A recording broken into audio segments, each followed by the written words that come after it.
Hey Jabron, this is Mrs. Skogland. Just wanted to give you a little bit of feedback on your summer assignment. And so we're going to mostly talk about this chapter, or the afterward question, since that's the one you starred, but I'll kind of mention some other parts of your assignment as we're going through it as well. So the first thing that I looked for in like a formal body paragraph is your topic sentence, which we want to really answer the question in a concise way and kind of preview what the paragraph's going to be about. In this question and in some of the other ones I looked at, I felt like you were on the right track. Like you said, your strongest theme was design, but you missed kind of the second part of the question, which was the theme that you needed to improve in. And I know you talked about it down here, but I want to see sort of that preview of the paragraph right from the start. And so just encourage you to really look at all parts of the question, okay? The next thing I looked at was actually at the end of your paragraph and the concluding sentence. Again, Jabron, I think like you had the concluding sentence, but I just wish it would not only tie back to the question a little more, but maybe give a little bit of the importance to that.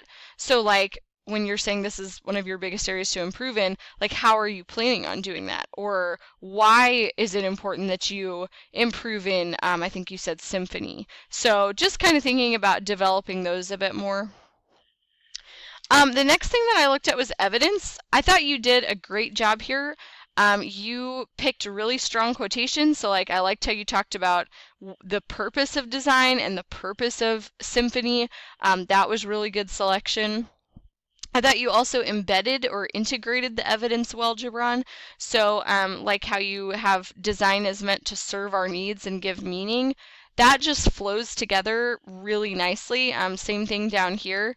So good job getting that. The only reason you didn't get a 10 is you don't need the ellipsis when the quote is a flow quote or it's just a chunked quote anyway.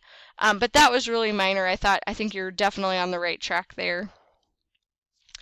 Next I looked at commentary, and I think for you, Jabron, like you oftentimes in a lot of your paragraphs had some great moments in commentary. Like I really liked this first piece because you tied it so well to the quote when you talked about giving meaning and how you want to design things that also do that.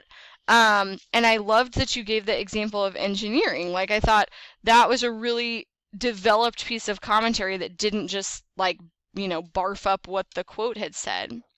But then when I came down here and read your symphony piece, you were kind of just like, hey, this is important. You didn't really tie it to yourself like you did up here. Like you didn't give an example of why maybe that's a struggle for you.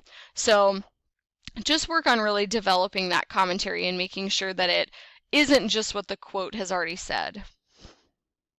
Next, I looked at conventions and citations. Citations look great. Conventions, just make sure you're proofreading to catch like apostrophes and things like that. And then let's see, our directed looked good. I think I wanted to talk about your design one, if I can find it. Yeah. So I liked your letter. I thought this was an interesting product that you chose. And I think you had some very practical suggestions for them. I hope they listened. It kind of cracks me up ever since we made this assignment. I just think of items all the time that annoy me, and I just think of this question. So I enjoyed reading that of yours. So anyway, just wanted to give you a little feedback.